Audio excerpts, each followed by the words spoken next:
নাউযুবিল্লাহ শব্দের অর্থ কি? তোমার উপর আল্লাহর গজব বর্ষিত হোক। আমার কাছে দুই ধরনের প্রশ্ন আছে। একটা প্রশ্ন হলো সাধারণ জ্ঞান, আর একটা প্রশ্ন হচ্ছে ইসলামিক জ্ঞান। যিনি প্রশ্নের সঠিক উত্তর দিতে পারবে, অনুষ্ঠান শেষে আমরা এখান থেকে তাদেরকে পুরস্কৃত করব। প্রশ্নটি করতেছেন দারুল আজহার মডেল মাদ্রাসার সম্মানিত পরিচালক মোহাম্মদ ফরিদউদ্দিন। প্রশ্নটি শোনার পরে যিনি প্রশ্নের উত্তর পারবে তিনি শুধু হাত উঠাবে। একাধিক পারলে আমরা ধরে নিব যে আগে হাত উঠেছে তার উত্তর গ্যারান্টেড হবে। প্রতিযোগিতার সর্বপ্রথম প্রশ্ন হলো, কোন প্রাণীর দুধে অ্যালকোহল থাকে? কোন প্রাণীর দুধে অ্যালকোহল? উট। না, সঠিক উত্তর হয়নি। আর কেউ আছে? কোন প্রাণীর দুধে অ্যালকোহল থাকে? ছাগল। জি, ছাগল ছাগল। না, সঠিক উত্তর হয়নি। আর কেউ আছে? আচ্ছা, সঠিক উত্তর হয়নি। সঠিক উত্তর হচ্ছে হাতি। আমাদের কুইজের এবার দ্বিতীয় প্রশ্ন, আল্লাহর আরশের নিচে কোন জান্নাত অবস্থিত? কে পারো বলা? একজন হাত তোলো, সহজ একেবারে।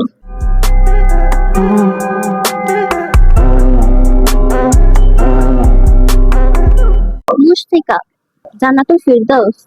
মাশাআল্লাহ মাশাআল্লাহ, জাযাকাল্লাহ, চমৎকার। সে পুরস্কার পাবে, পুরস্কার দেওয়া হবে। ধন্যবাদ তোমাকে। প্রতিযোগিতা অনুষ্ঠানে তৃতীয় প্রশ্ন হলো, প্রথম আযান দেন কে? দুইজন দাঁড়াইছে, বেলাল। বলেন। বেলাল। বেলাল রাদিয়াল্লাহু তাআলা আনহু। আনহু। উত্তর সঠিক হয়েছে। উত্তর সঠিক হয়েছে। বেলাল রাদিয়াল্লাহু তাআলা আনহু। মারহাবা মারহাবা। এখনকার প্রশ্ন, জাতীয় সংসদের প্রতীক কি? জাতীয় সংসদ যেখানে অধিবেশন হয়, এমপিরা থাকে, জাতীয় সংসদের প্রতীক কি? কি মার্কা থাকে? প্রতীক বলতে মার্কা। জাতীয় সংসদে একটা প্রতীক থাকে, ওই প্রতীকটা কি? এই যে যেখানে 300 আসনের এমপিরা বসে। শাপলা। মাশাআল্লাহ, তোমার উত্তর সঠিক হয়েছে। পৃথিবীর তৃতীয় সর্বপ্রথম মসজিদ কোনটি? মসজিদে আকসা। হ্যাঁ, উত্তর সঠিক হয়েছে।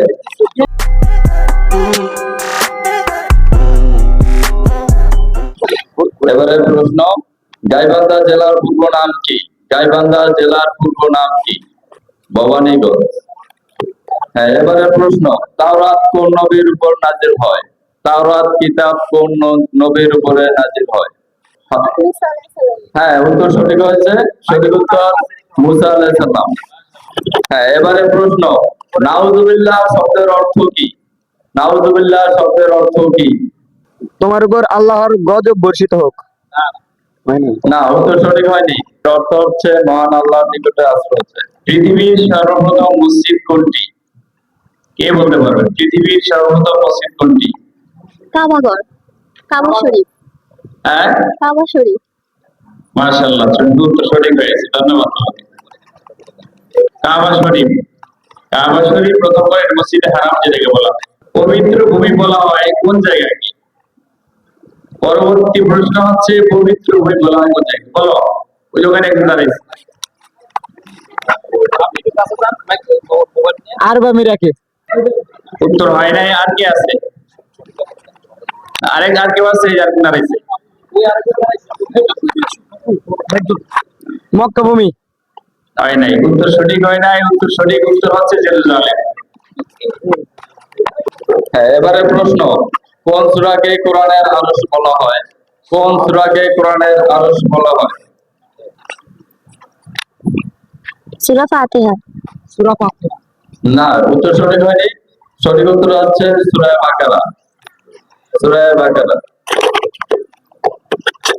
পরবর্তী প্রশ্ন হলো, হিলফুল ফুজুল অর্থ কি? শান্তি সংগ্রাম। উত্তর সঠিক হয়েছে। এবার এভরিবডি, সকলের জন্য, বলার অপর নাম কি? এবার সর্বশেষ প্রশ্ন, বলার অপর নাম কি? হ্যাঁ, আচ্ছা, একাধিক উত্তরদাতা আছে। এই হিসাবে এই প্রশ্ন পরবর্তী আরেকটা প্রশ্ন হলো যে, আমাদের ভোলাতে একজন বিশিষ্ট ব্যক্তি আছে, তার নাম কি? মোস্তফা কামাল। আচ্ছা, উত্তর সঠিক। অগণিত শিক্ষার্থী, এই কারণে প্রশ্ন বাজার উত্তর। সম্মানিত উপস্থিতি, আজকে এই প্রশ্নের মাধ্যমে আমাদের কুইজ প্রতিযোগিতা শেষ হলো। এই কুইজ প্রতিযোগিতায় যারা সঠিক উত্তর দিতে পারছে তাদের নাম এন্ট্রি করা হয়েছে, তাদেরকে একটু পরে আমরা পুরস্কৃত করা হবে।